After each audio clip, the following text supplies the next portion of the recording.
Eu acho que não vai haver grande mudança. O Adriano ele é um conhecido consultor da área de petróleo e gás e energia, e suas ideias são mais ou menos conhecidas. Ele defende a paridade do poder a paridade dos preços de importação, portanto, ele defende que os preços dos combustíveis no Brasil acompanhem os preços internacionais. Ele defende uma diminuição da participação da Petrobras no refino brasileiro. Ele defende uma ampliação das importações de derivados para o Brasil. Ele defende uma privatização acelerada da Petrobras. Portanto, ele defende tudo que está sendo feito. Eu não vejo como ele vai mudar significativamente suas posições, que são públicas e notórias. Então, eu acho que tudo vai continuar como está. Tem uma turbulênciazinha de curto prazo, mas as coisas vão continuar como estão, ou seja, os preços vão continuar se elevando. Gabriel, boa noite, Sakamoto aqui, boa noite, Diego. Você falou da paridade, né? E acho que esse é o principal tema, a principal polêmica, né? As pessoas que são críticos à paridade do preço do petróleo, ou seja, o preço do petróleo aqui dentro está atrelado ao preço internacional, que foi adotado a partir do governo Michel Temer, né?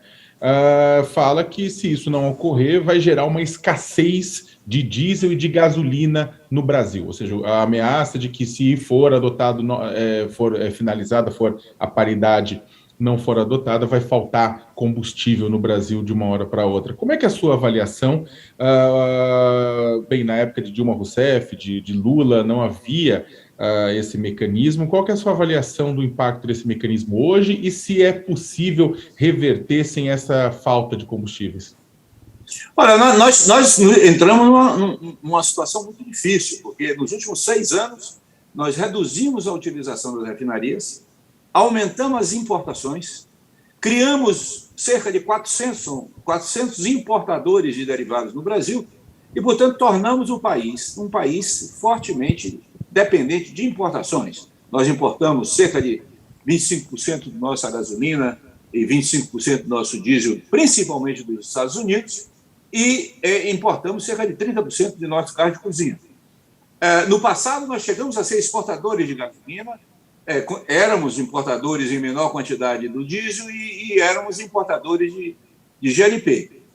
Portanto, nós tivemos uma política deliberada de aumentar a dependência das importações. Por outro lado, nós paralisamos a construção de novas refinarias. Portanto, a capacidade de produção do Brasil deixou de ser criada. Então, nós ficamos muito dependentes, sim, do mercado internacional. Mas, se você olhar para os outros países do mundo, países semelhantes à situação do Brasil, que são dependentes do mercado internacional e que têm uma grande refino, que têm uma grande capacidade de produção de petróleo, eles não seguem diretamente, nem todo dia, os preços internacionais. Há sempre uma certa defasagem entre os ajustes domésticos e os preços internacionais e, cada vez mais, você tem mecanismos de redução dos impactos sobre o consumidor final. Você protege o consumidor de baixa renda, você protege o consumidor intensivo em determinados tipos de combustíveis e você monta fundos de estabilização que acabam equilibrando parte das variações de preços, diminuindo o impacto sobre o consumidor final, é claro que também diminuindo a lucratividade dos produtores e importadores de derivados. Portanto, eu acho que nós estamos numa situação muito difícil, porque foi criada uma situação desse tipo nos últimos 6 anos. Pois é, outra questão que também envolve é em relação aos subsídios, né? Alguns representantes aí do mercado financeiro alertam que financiar a gasolina seria, subsidiar a gasolina seria financiar pessoas de poder aquisitivo maior, que o diesel sim, gasolina não, mas a gente sabe que hoje não é bem assim que funciona, existem trabalhadores que dependem do carro para, enfim, se deslocar para o seu ofício, mesmo que menor, né, por menor que seja, e estão sendo muito impactados por conta desse aumento aí muito grande do valor do combustível, né? No entendimento do senhor, deveria haver um subsídio por parte do governo em relação também à gasolina e os outros combustíveis? Olha, eu acho que você teria que fazer uma coisa um pouco mais focada. Quer dizer, você tem hoje, no caso de combustíveis como a gasolina, você tem hoje, por exemplo, motoristas de aplicativos, motorista de táxi, as pequenas empresas que transportam nos carros pessoais dos donos da pequena empresa produtos, há várias movimentações de pessoas que são conta própria, que vivem da mobilidade do seu andar. Portanto, não é correto dizer que somente os ricos andam de carro no Brasil. Você tem hoje um crescente número de pessoas que dependem do movimento de carro no Brasil. Então, você teria que fazer aí algumas políticas focadas para ajudar esses consumidores no caso da gasolina. No caso do gás de cozinha, é muito claro, quer dizer, o grande consumidor do gás de cozinha do botijão de 13 quilos é o consumidor de baixa renda. E ele está chegando a uma situação insustentável. Hoje já é mais de 10%, um botijão é mais de 10% do salário mínimo. Isso é insustentável do ponto de vista da renda das famílias de baixa renda. Então, você teria que ter aí claramente um foco importante de redução dos custos para as famílias de baixa renda. E em relação ao diesel, ele tem um impacto sobre fretes e sobre a mobilidade que precisa ser tratada, além do que tem um impacto de médio prazo, que ainda não estourou, mas provavelmente vai aumentar, se os preços continuarem altos, sobre o transporte coletivo urbano. Então, nós temos sim que tratar da questão. Não é possível que esse processo todo de ajuste de preços, imediatamente, da mesma maneira que acontece no mercado internacional, passando para o consumidor brasileiro e elevando a Petrobras a ter uma lucratividade extraordinária, se mantenha, porque isso tem uma penalização do nosso povo mais pobre. Gabriele, é claro que ainda os candidatos vão apresentar seus programas de governo, suas propostas, mas pelo que você tem acompanhado do ex-presidente Lula, né, e do PT, qual que você acha que deve ser a plataforma do PT, a proposta do PT para a questão dos combustíveis? Olha, eu não posso falar porque eu não conversei com o presidente Lula qual vai ser a plataforma. O presidente não está discutindo o programa de governo ainda. Portanto, eu posso dizer a minha opinião pessoal sobre o assunto, não posso falar em nome do presidente. Minha opinião pessoal sobre o assunto é que nós temos que ter medidas de curto prazo que vão diminuir o impacto de curto prazo, e essas medidas vão afetar, sim, a lucratividade da Petrobras, sem dar prejuízo à Petrobras, reduzindo apenas o lucro, mas sem dar prejuízo, porque não é possível o governo defender uma política de prejuízo para a Petrobras.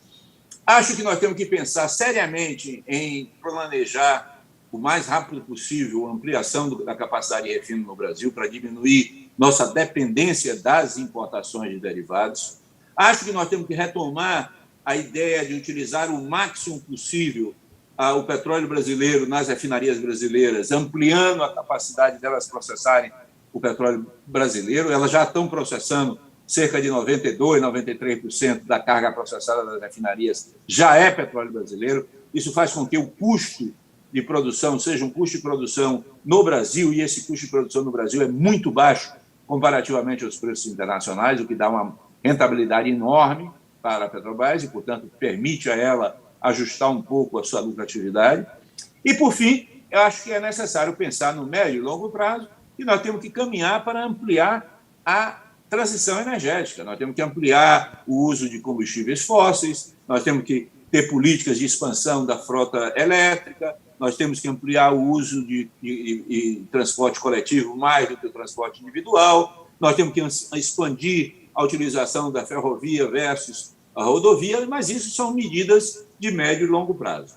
Só uma coisa, só para clarificar, quando você fala da redução da lucratividade, a utilização de parte dos lucros, seria para abastecer uma espécie de fundo de estabilização do preço dos combustíveis?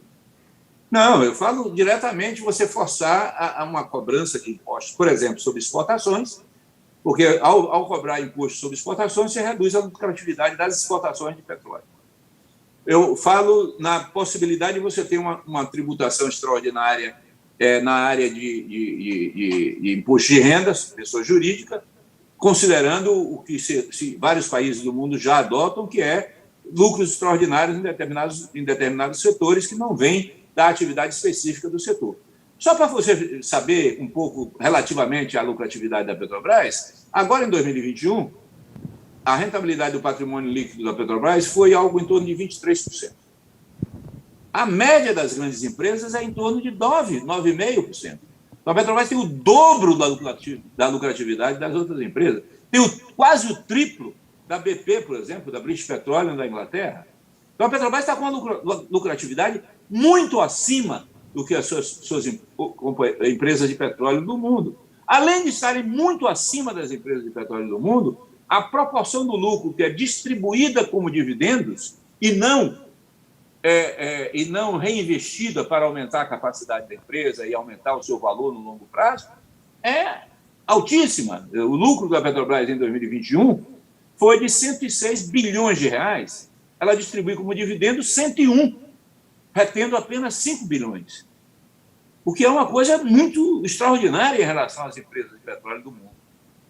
E sobre a privatização? Porque diante desse cenário, o presidente Jair Bolsonaro teria dito que a Petrobras dá dor de cabeça e tinha sido convencido a privatizá-la, né? E teria dito isso para o Pires e teria convencido ele, nesse sentido, a aceitar esse desafio de comandar a estatal. Paulo Guedes é simpático a essa ideia, ficou feliz, segundo a apuração aqui do UOL também, e eu quero te ouvir sobre isso.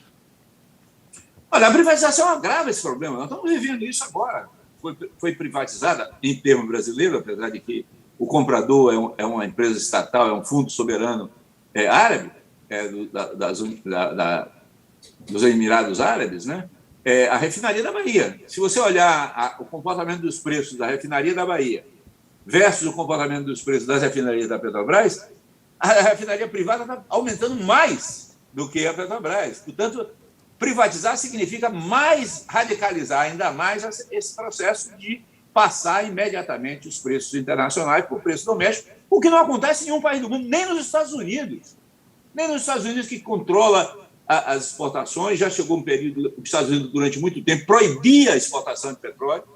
Os Estados Unidos chegou a ter regulação de preços de derivados durante muitos anos nos Estados Unidos. Os Estados Unidos têm uma política de imposto de renda que ajusta ganhos do setor. Está discutindo nesse momento que se chama de Windfall Profit Tax, que é imposto de rendas extraordinário sobre lucros especiais.